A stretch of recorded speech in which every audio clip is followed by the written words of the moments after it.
Okay, welcome everyone. My name is Molly and I'm an enrollment specialist with the Data Incubator. We are a fellowship, scholarship, and placement company. We've promised you an excellent info session that will be led by Erica Thompson from Risesmart. Erica will be reviewing how to create a standout STEM resume and help you land your next data role. Oops, sorry. To start things off, I'd like to just give a quick overview of our programs and everything that we have to offer. Then I'll hand it over to Erica, who will lead us through the discussion, and we will leave some time at the end for questions as well. Let's see, just some housekeeping items. Today's session is scheduled to last an hour, including the Q&A. All participants are muted to enable the speakers to be able to answer as many questions as possible. All questions should be submitted through the Q&A box. The chat box will be used for general announcements and resources, but please avoid using the chat box to ask questions for the panelists. And please use admissions, or please email admissions@thedataincubator.com if you have any questions that you'd like asked outside of this session. And the recording of the session will be sent out to all the registered attendees approximately 72 business hours after we conclude this session. So what does the Data Incubator offer? The Data Incubator focuses on training people to become data scientists and data engineers. Why is that important? It is really because data professionals have the ability to work with the latest tools on unstructured and structured data to drive business value. This is a big need in the world right now. We work with companies in a variety of industries, ranging from tech to finance to retail to healthcare and many more. Every company has data and wants to use that data to drive value for them. Molly, real quick, you're not sharing your screen. Oh my God. That would be helpful. Apologies. Okay. It's okay, nothing visual was that important up until this point anyway. So, okay, so there are a lot of data-focused programs out there, and I'm sure you're wondering what we do at the Data Incubator that's a bit different. What we found is when you look at training, there are two different types. There's fast-paced and efficient, and slower and focuses on understanding and completion rates. University is one example where you'll receive a more detailed understanding, but with a lot more time invested. On-the-job training is usually very quick and efficient, but maybe you're not understanding what you're doing as much.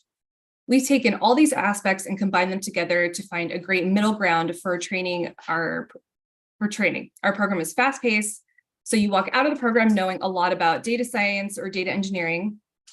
Most importantly, the program focuses on the real-world business application of what you're learning. All of our instructors are PhD and master's holders, and many of them have completed this program themselves, so they know how to provide that in-depth training that you're looking for.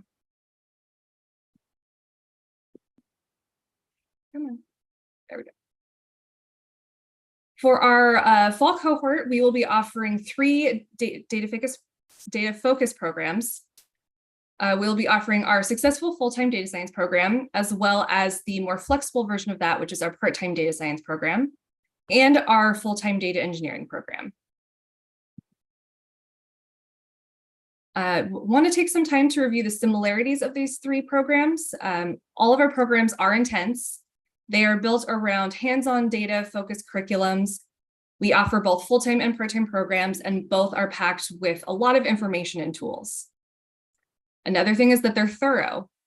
Each week focuses on a different data tool or approach. In addition to our lectures, we have our students participate in hands-on practice.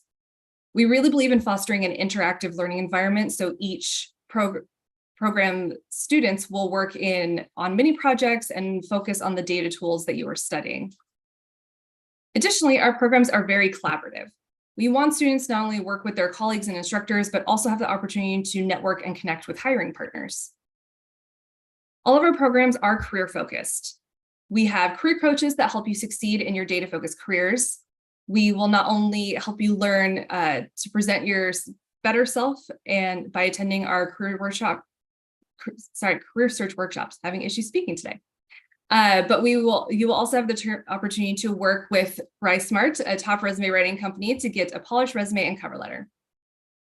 Lastly, all of our programs are interactive. Every student in all of our programs are provided with Jupyter Server for the duration of the course. so students can follow along in lecture and see and edit raw code that's being run. Students will receive immediate feedback via our interactive grader. So some details about our full-time data science program. This program lasts for 8 weeks with classes held Monday through Friday. You can expect to spend about 40 hours per week between class and working on assignments. This shows at least a brief overview of our full-time curriculum broken down week by week, but if you'd like something a bit more detailed, you can send us an email. For our part-time program, this program lasts for 20 weeks with classes held on Tuesdays and Thursdays from 7 to 9:30 p.m. Eastern. I expect to spend about 10 hours per week working outside of class, and office hours are available each week for that as well. You will receive the same excellent curriculum and training as our full-time program, but at a slower pace. The sessions are live and instructor-led, so you will still be able to interact with your instructor and ask questions. And our full-time data engineering program. This one also lasts for 8 weeks with classes held Monday through Friday. You can expect to spend also about 40 hours per week between class and working on assignments for this program. Again, we have an overview here just to show the week-by-week breakdown of the curriculum, but if you would like a more detailed curriculum, you can send us an email. So many of you have asked if we offer scholarships to any of our programs, and the answer is yes, we do. We admit 2 different types of students into our data science and data engineering programs. Fellows are offered tuition-free scholarships for our full-time program. We offer a limited number of these scholarships to highly qualified candidates. Fellows are expected to leave any current employment to attend our programs and are expected to interview exclusively within our hiring partner network. Scholars will pay tuition to participate in our program. They are not required to interview solely with our hiring partner network and may maintain any current employment. Scholars still have access to all the same curriculum and resources and tools as our fellow students, and full tuition scholarships are not offered for our part-time program. We also will be continuing to offer 2 other scholarships, the Women of Excellence in STEM Scholarship and the Diversity and Equity in Data Scholarship. These scholarships aim to help remove barriers and provide opportunities for women, veterans, members of the LGBTQIA+ community, and students from racial and ethnic backgrounds that are traditionally underrepresented in technical roles. Our scholarship applications are open. You can see here there is a link, and we can provide that via email, and you will have access to this after the presentation as well. A big component of our program that we really pride ourselves on is helping our students not only grasp data science or data engineering concepts, but also get placed in that field. For our data science fellowship, 97% of the students that go through our program are currently employed outside of academia, and 88% are employed within 6 months of completing our program. That's part of the challenge, not only learning content, but being able to transition into data science or data engineering role. And that's really where our program stands out because we help you with both.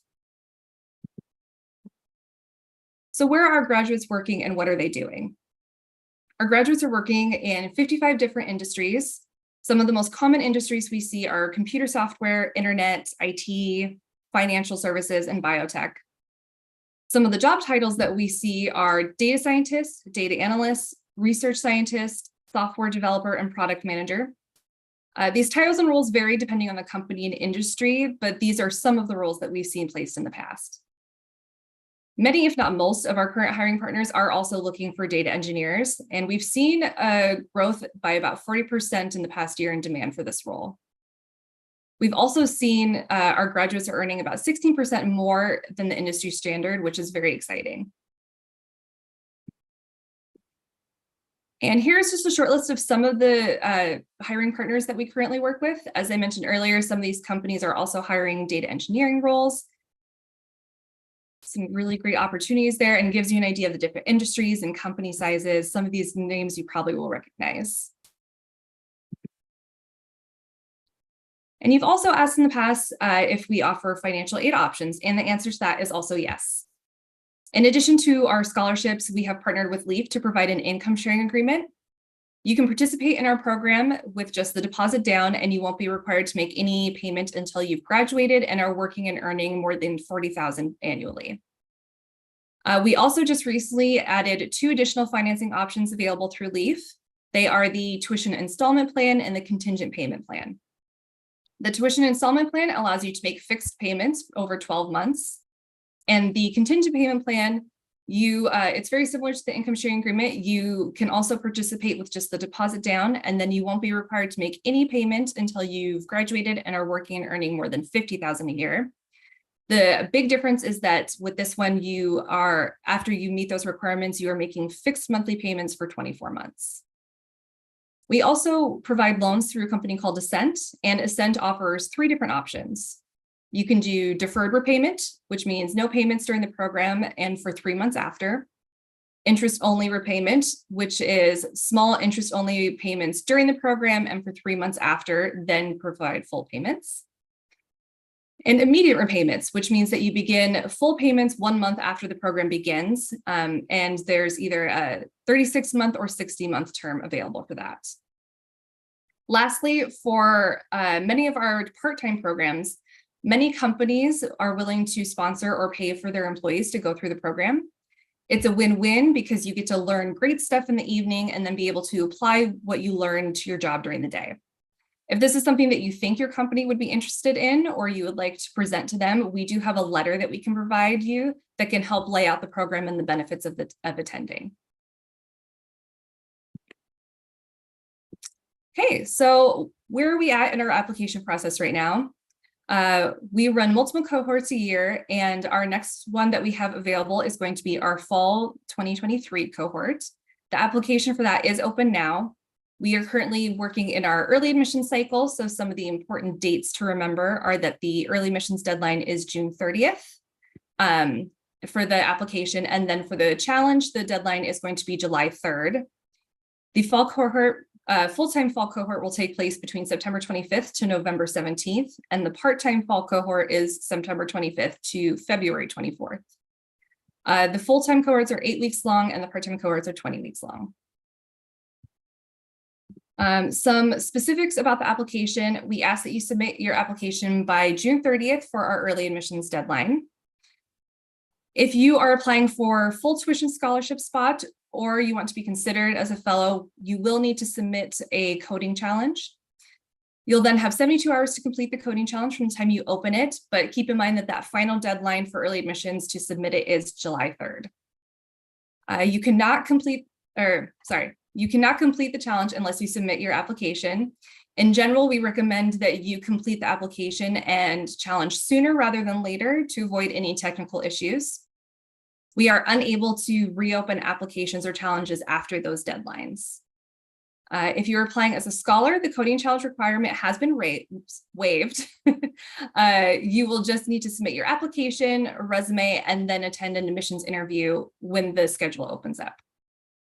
And that is it for early admissions, but we do also offer regular admissions for our fall cohort as well. What's the difference between those things? We evaluate applicants on a first come, first served basis. So if you want to have a better chance of getting one of those fellow spots or being selected for one of the scholarships, or just knowing if earlier if you've been accepted into the program to secure financing, I definitely recommend applying during early admissions. We also offer priority enrollment packages for those accepted during early admissions, and that includes a Python training course, as well as $2,000 off of your tuition if you use the direct payment option.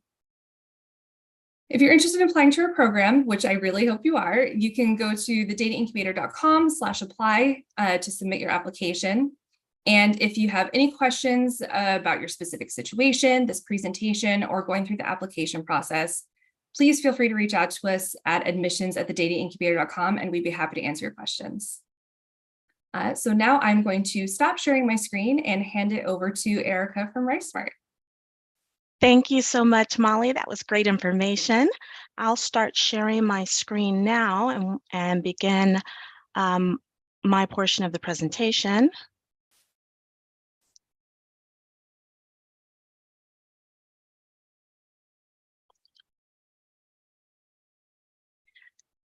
Can you confirm that you can see my slide here?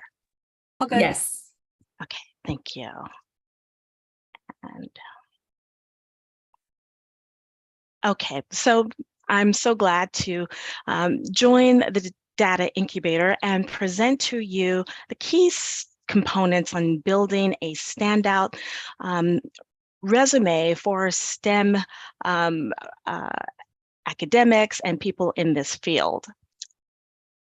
We're going to go through a few of the strategies and just some of the, and I'll demonstrate some of the key components in developing a resume that's going to help you to stand out.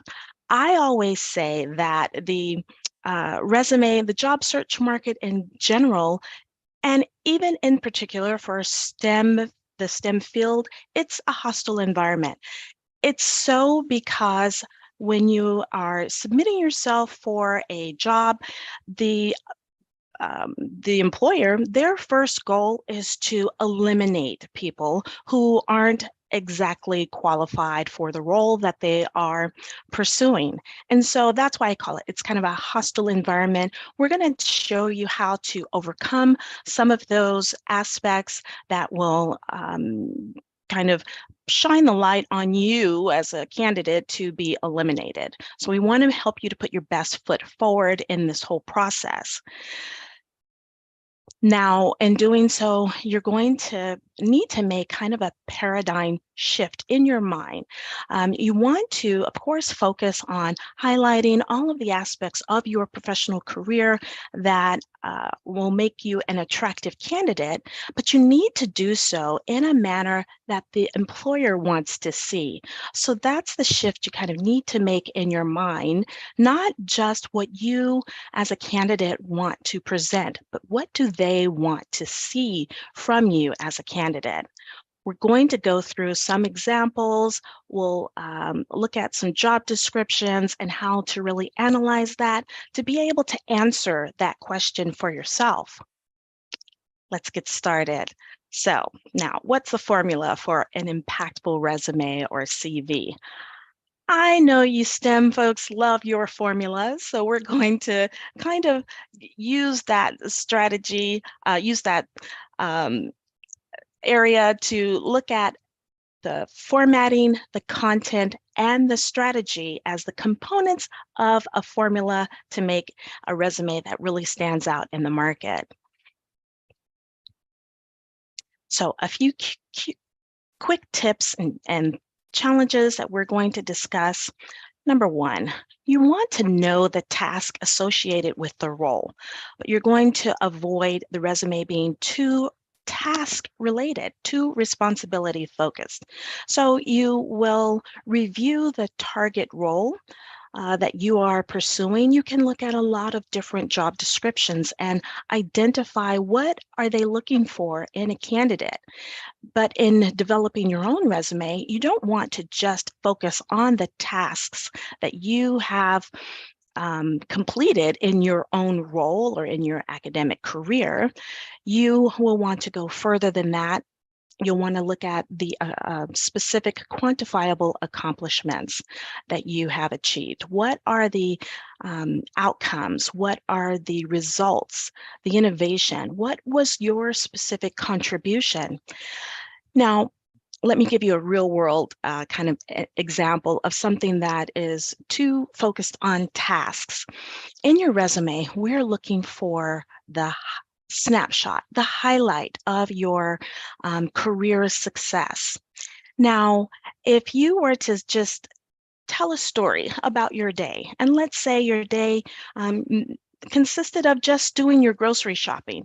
Well, you're not going to start off by making a to-do list of, okay, I made a list of items that I need from my pantry. And I looked at my refrigerator and made a second list of refrigerated items. Then I got the keys to my car. I went into my car, pulled out of the garage. Okay, you see the ridiculousness of going through each item as a to-do list. It's the same for the resume. You simply did the grocery shopping for the day. You don't have to go into all of the detail of the specific tasks associated with a particular role or aspect of your job. And we'll talk more about that. Next, okay, we want to be aware of the difference between your specialized jargon and technical terms. Every field will have these.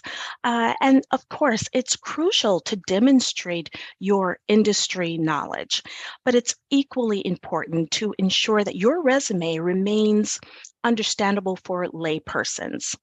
After all, we are writing a resume for 3 different audiences at once, all the time. The audience of the hiring manager, who will have more of a domain knowledge, mostly in your field. Then we're writing for the recruiter, who may or may not understand different aspects of the technical responsibilities in your role. And then lastly, we're writing for an applicant tracking software system, the technology.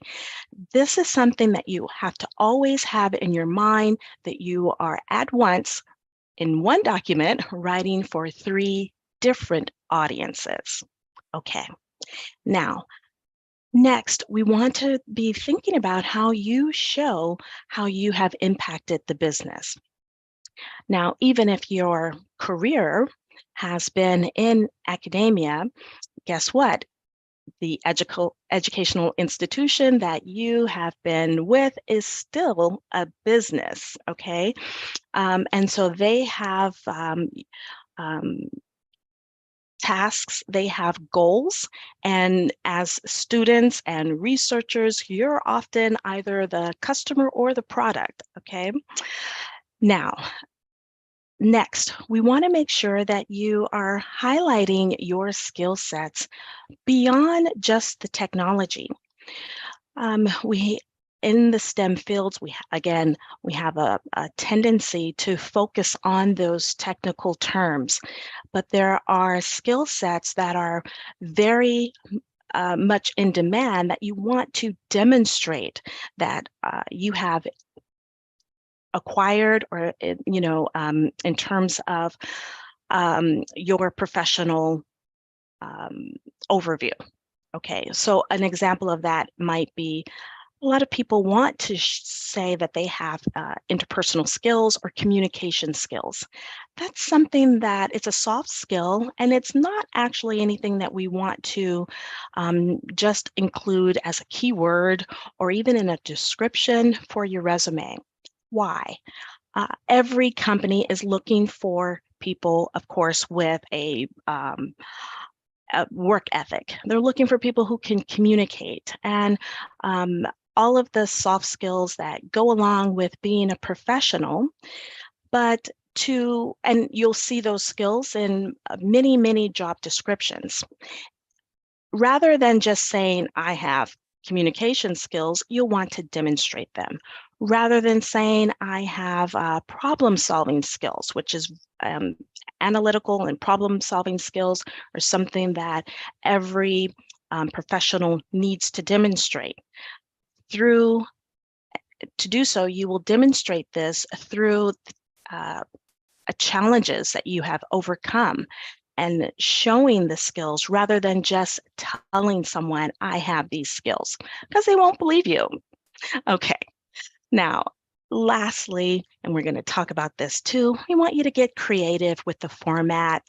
You don't have to have a boring resume. Now, your resume is also going to be a balance between something that's very aesthetically pleasing and what employers want to see.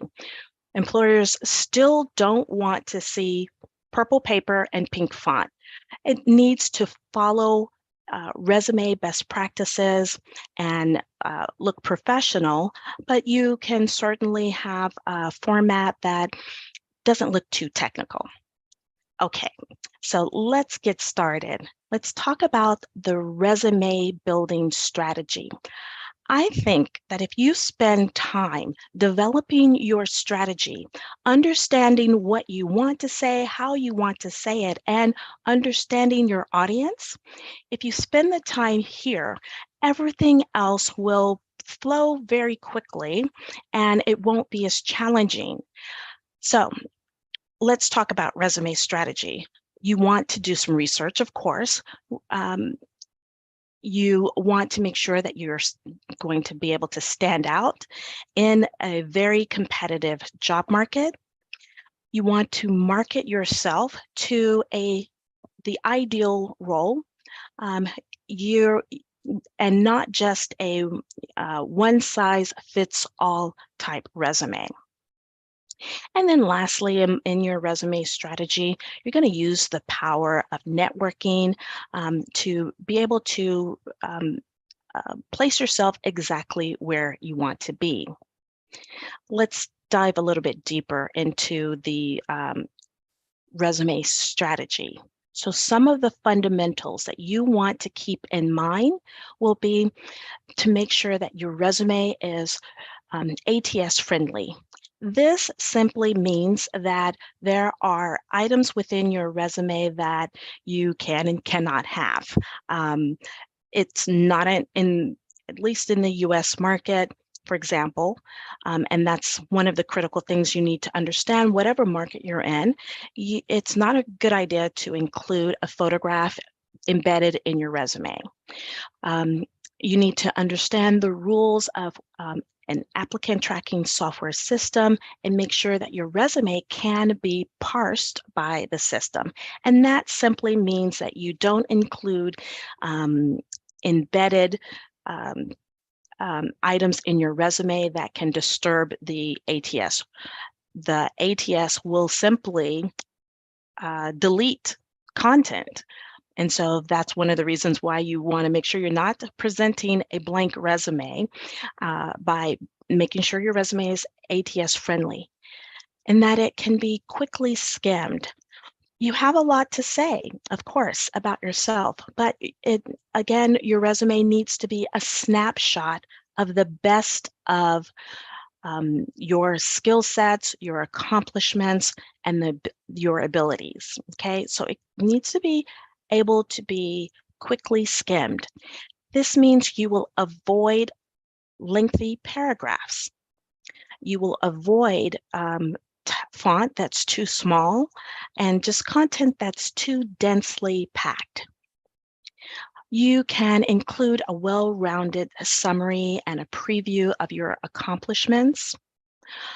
You want to prioritize your bullets. Now, this is something that you will do on an ongoing basis.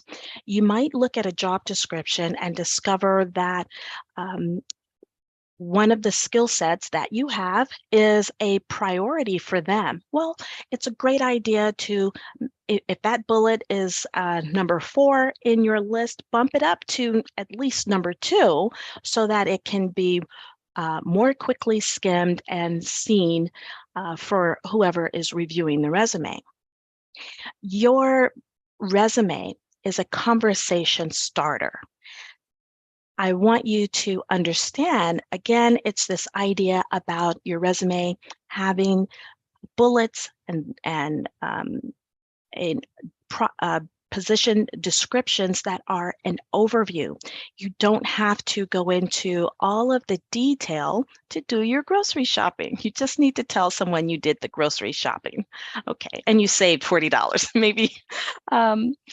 Okay, so your resume will start the conversation, but you don't want to answer every question. You want to leave some mystery because we also need to make sure that your resume sparks interest enough to call you. You can highlight the accomplishment without going into all of the intricate details of the how you achieved something. That's what we mean by starting the conversation. It piques my interest as your reader, and now I want to call you and get more information. Okay. Again, you want to make sure the content, the successes in your resume are easy to find, that they're front-loaded in the resume.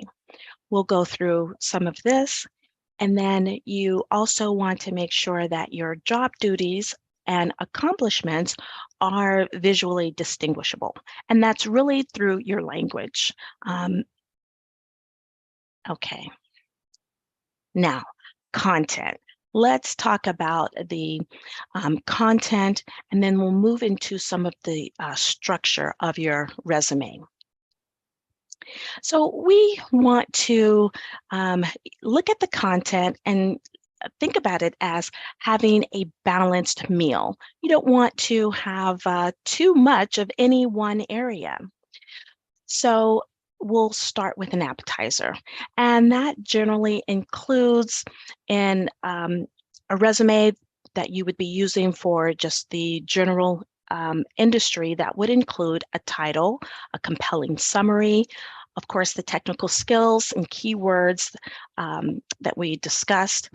And you want to include that information in an appetizer format right up front to make someone want to dive deeper.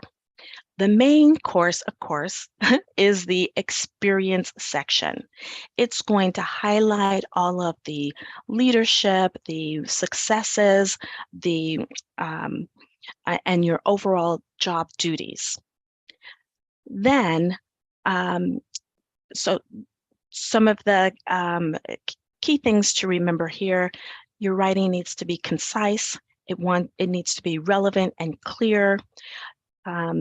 You want to make sure that you don't include a whole lot of what is referred to as fluff in the resume. So fluff is simply when you look at a sentence and you can consolidate the content without losing any of the meaning. When you can do so, then it typically means that you have some fluff that isn't necessary inside the sentence. Okay, and then of course we want to include all of these areas where they are relevant, such as publications, awards, even volunteer experience to a degree, but only if it's relevant towards the career that you are pursuing. All too often, a job seeker may include everything that they've ever done in terms of the awards that they've achieved. If it's not relevant for the role that you're seeking, then it's great information and maybe something that you can include maybe in a LinkedIn where you have more room, but in your resume, think of it as really expensive real estate. And you want to make sure that everything that's in that resume gives you a competitive advantage among people that are similarly qualified for that role. So that's where you make the decision. When you are cutting information from your resume, the litmus test is, does this give me a competitive advantage? Okay. Now, still talking about the content, we're going to take a look at some examples: the title, the summary, the introduction, technical skills, and keywords. So when you're developing a summary for your resume, and you always want to, in the broader job market, you want to include a summary that it will summarize the value that you have to offer. You don't want to leave it to someone else to define this. So let's say you have a resume in the broader job market and that you didn't include a summary. Very typically, a recruiter will look at your experience and they will summarize your experience for you to present it to a hiring manager. Well, if it's a layperson and they don't have the background to properly be able to highlight the true value you offer, then you're leaving that in the hands of someone unqualified to summarize your value. So you want to have a summary of your career, and that just explains what you are going to be able to do for the company. Again, this is where you want to know the target audience and the requirements of the job. You will leverage the job description to find out what do they actually want to see. And that's something that you will do again and again, and that is analyze the job description. Okay. Here's an example. So this is a job description for a software engineer. And what I did here is I just went through some of the ways I might highlight a job description to discover what is really important to the employer. Okay, so here we see that they want someone who's hands-on, okay, with experience developing scalable data platforms. They're looking for some specific experience in business intelligence, analytics, data science, and data products. And you can read all of the other items here. Now, what you would want to do is analyze the job description, discover what they're focusing on in the job description, and initially, yes, highlight, just like I have here. It will be second nature at some point, but initially go ahead and highlight just like this. Then you would kind of pull those items out, make a list in your analysis of the job description. And now you're going to be a resume whisperer. You're going to speak to each of these items from your own background to see, do you, if you were, this candidate, do you have hands-on platform building experience? Then you would, so we're only going through the analysis process right now. So it doesn't have to be pretty. You're just going to be answering these questions. Okay, what is your experience in business intelligence? What is your experience with having configuration management?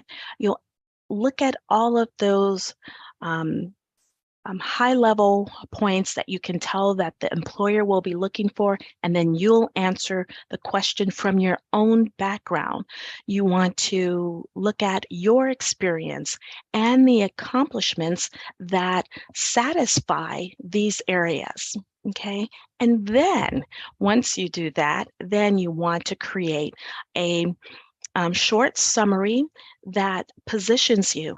Do you have to cover every single thing in your analysis? You need to speak to the high-level items that you specifically have success or experience in. If you don't, you're not going to discuss your weaknesses, obviously, in the resume. So you're just going to speak to what you actually can address. That's why I call it the resume whisperer. Okay, so here we have just a starter paragraph. I would probably go into much more detail here with another couple of sentences, but you can see how I addressed that job description here by including those keywords and going into even the expertise section. Perhaps this candidate didn't have direct work experience, but they have a educational knowledge. So we can include this, if it's defensible, we can include it in the expertise or the core competencies section of the resume. Okay, so here's another one, just another example. I just took a small paragraph from a job description, and we're analyzing the job description to then be able to speak to it, positioning us as the ideal candidate for the job. Again, by speaking to the requirements. So again, this job description, it goes into what and you've seen job descriptions, they're going to ask for everything under the sun. It's not necessary to meet 100% of the job requirements, but you want to make sure that you can positively represent success in 75% of what you're seeing. Okay, and then here's the technical section, and then more examples of the job description and the qualifications that this particular job is asking for. And then you're seeing how we're addressing this in this resume. So we have a title. You want the title to match the role that you are pursuing. That can change. That's why I have two here, because it can be a role that has a job description that is very similar. You want the reviewer, the person reading your resume, to know right up front the role that you are pursuing. And so that's why we recommend a title in the resume. Here, just for marketing purposes, it's always a great idea to have kind of a tagline, and we included one here. Addressing the, speaking to that job description, we have a paragraph that summarizes the value that Omid has to offer for this role. And then we go into the technical skills. And I'll give you just a couple of seconds to just kind of review what we have here. These are the elements that we really want to see in every resume, no matter the format. Okay, now let's talk about keywords. We talked about it a little bit earlier. When it comes to keywords, we really want to see hard skills. Okay, and this is just an example of some of the hard skills that we may typically see from job descriptions that they're looking for. Notice I don't have items here like interpersonal skills or communication skill sets. Again, that's something that when it comes to a soft skill, you want to demonstrate that through your work. So just giving you an idea, again, with keywords, you don't want to make up your own keywords. There are, as we talked about earlier, there's specialized jargon and technical terms within every career field. But when we're including keywords, we want to make sure they are the words that a recruiter or an HR professional would use from a common sense perspective. If someone is looking for your background and you know that the skill set is going to be business intelligence, you don't want to make up an entirely new phrase to represent that. You want to use business intelligence because when a recruiter is looking for your background, they're looking for you as a candidate or someone with your skill sets, they're going to use a Boolean search string. And so that's why it's really important to use the common phrases for different expertise. And this is just another example of even just a more condensed, just a single sentence that represents her value that she has to bring, and then some core competencies. And here she also included the technical skills.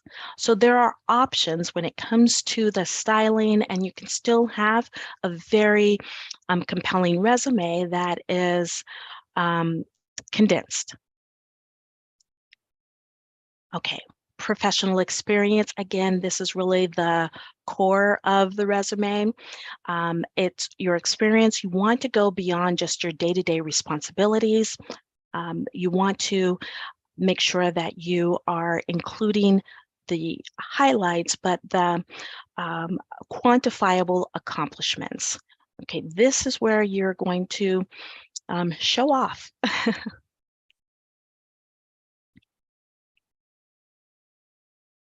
Now, when you are writing accomplishments, here's a methodology that is a common throughout professional resume writing. It's called the SAR. It's the acronym for Situation, Action, Results. If you find it difficult to think about the distinct accomplishments and the value that you have offered either in your career or in research or various projects, think about, okay, what was the situation? What challenge were you presented with? How did you overcome it? And what were the tangible results? Now, this is where we get to what is the actual benefit.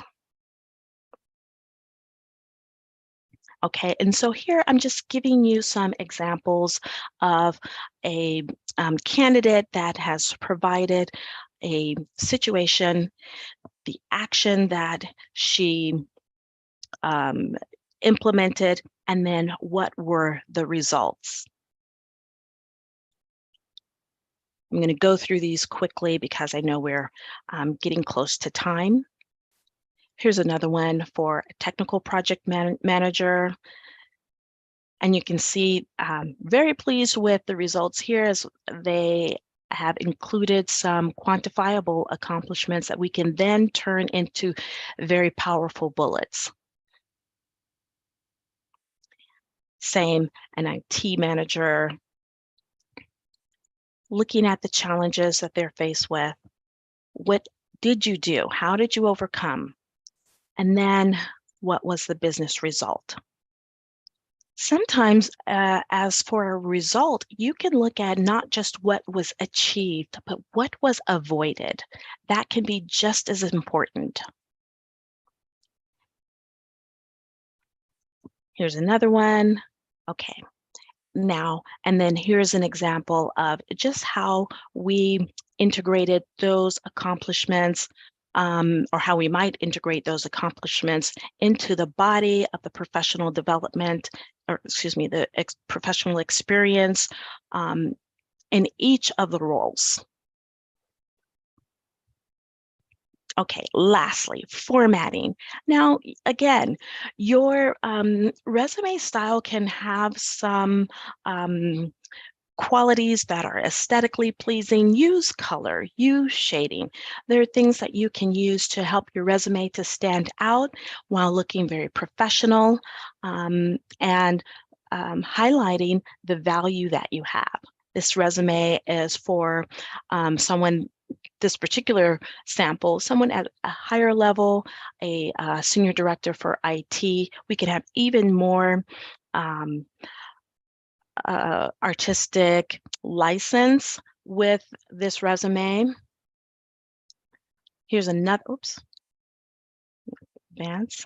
Here's another one. Here we wanted to provide a stronger overview in the summary section, and then really focus on the quantifiable accomplishments here. This is another very senior level resume. Here's one that is a individual contributor.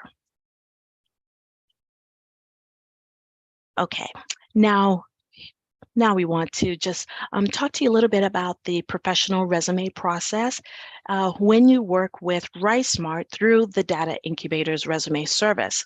The first week you will submit your resume questionnaire that we offer where you can go through that SAR experience. I feel like for anyone that alone is a deliverable that you can use throughout the rest of your career, because now you know how to extract those quantifiable accomplishments and then position them in a way that will be attractive for an employer. Then the second week, you will have, you'll submit that questionnaire. The writer will review your responses and have a call with you and get started on your resume. And then on week 3, week 2, they'll send you a draft of the resume. And week 3, you will execute whatever revisions that you want to see and finalize your resume and submit it to TDI to be included in their portfolio of candidates for their hiring partners. Okay, that ends my presentation, and I believe now, Molly. Yes, so now we will do the Q&A portion of this webinar. Looks like we do have one question in the Q&A box right now. If you have a variety of skills from previous work, should you omit skills from a resume that aren't applicable to a new role? An example they give is if they have experience working with hardware, is it necessary since it's not necessarily relevant to data science? So again, you're going to look at each specific situation. It could be relevant. It might give you a competitive advantage if you know that it's something that a employer, when you analyze the job description, that you can see, oh, this might be something that would be interesting to them, or if it would give you a leg up over others. So you'll have to always evaluate that on a case-by-case basis. And don't see any other questions in the Q&A box right now, but if you have any, please go to the Q&A section and add those questions there. Let's see, I do see another one. So does my resume have to be one side of one page? Also, I didn't see an employment history in your examples. Is that intentional? So you have to tell a career story. And through the data incubator, it is a single-page resume. There are times when a multi-page resume is appropriate. But if it's more than 2 pages, you're going to get some diminishing returns because your hiring manager is stressed for time. So now you said, what was the other part about the employment history? It just says that in the examples, it didn't look like there was any employment history, and they were wondering if that was intentional. So I believe that you are talking about the professional experience. That is the employment history, where we, in a reverse chronological manner, we describe the career history, and by itemizing the overall job responsibilities and focusing on the quantifiable accomplishments. If that's not what you mean, please clarify. The next question I can answer, will these slides be available to us? Yes, we will be providing a recording of this presentation about 72 business hours after we conclude. All registered attendees will receive that via email. And then another question we have is, what if your experience is different from the job that you're applying for? So you can still review your experience for the transferable skill sets that would still make you a ideal candidate, or a candidate that is attractive for an employer. People change careers all the time, and it's really just a matter of demonstrating that, hey, I can do this.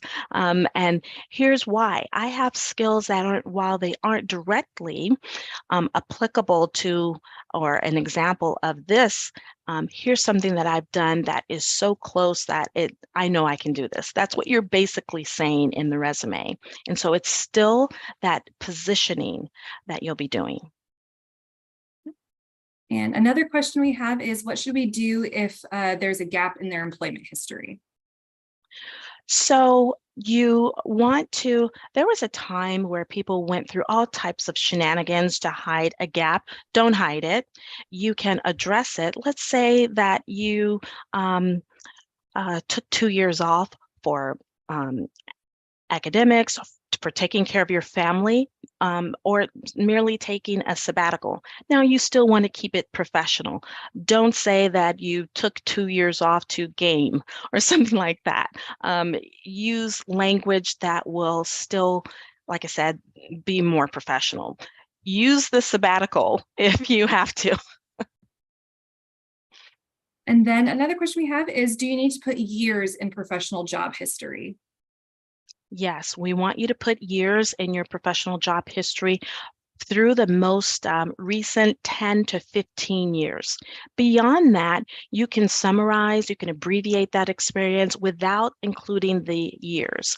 And just the purpose for that is whenever you're going through the actual interview, you will find that you will spend 60 minutes to 90 minutes on that 15-year time span at the most. Beyond that, the interview itself becomes laborious, okay? So it's going to have diminishing returns beyond that 90-minute mark quite often. And then also, it's a matter of age discrimination too. So across the board, no matter how much experience you have, we want to detail only the most 10 to 15 most recent years. And then another question we have is, how about accomplishments that are qualitative and not quantitative? For example, I re-architected software systems for cloud architecture. And that's important. Can you go deeper? Can you look at, okay, you did this for what purpose? What was the tangible outcome? And whatever it is that you have done, you can, it's a mixture. Our goal is certainly quantifiable. And also showing the business value. So if you can show the business value in a qualitative manner, because you don't always have access to the numbers, that's fine too. Okay. Looks like right now we don't have any other questions in the Q&A. We have a few more minutes. If people want to get their questions in, be sure to answer those into the Q&A box, and we will be able to answer them for you.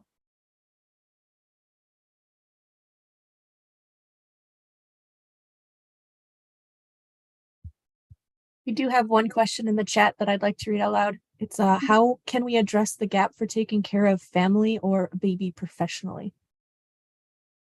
I missed the last part. How can you address the gap for taking care of family or A baby. a baby? Okay, just you can. So where you would normally have a company and the year and the title, you can just write something to the effect of personal family care. You are showing that you understand that the gap is here and you're not trying to hide anything. So just in a very succinct fashion, 3 words, and you don't have to go into detail.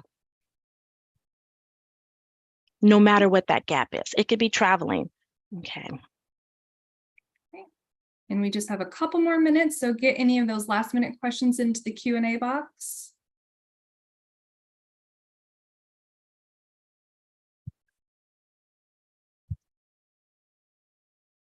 Okay, so one question is asking, should we mention international experience?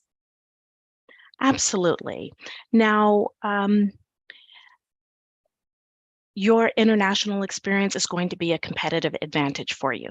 So absolutely, you want to include that in your resume with the location, and it will just demonstrate, that you have more cultural experience and multi-continent experience. It's always an advantage. Okay, looks like we have one more minute for questions. Okay.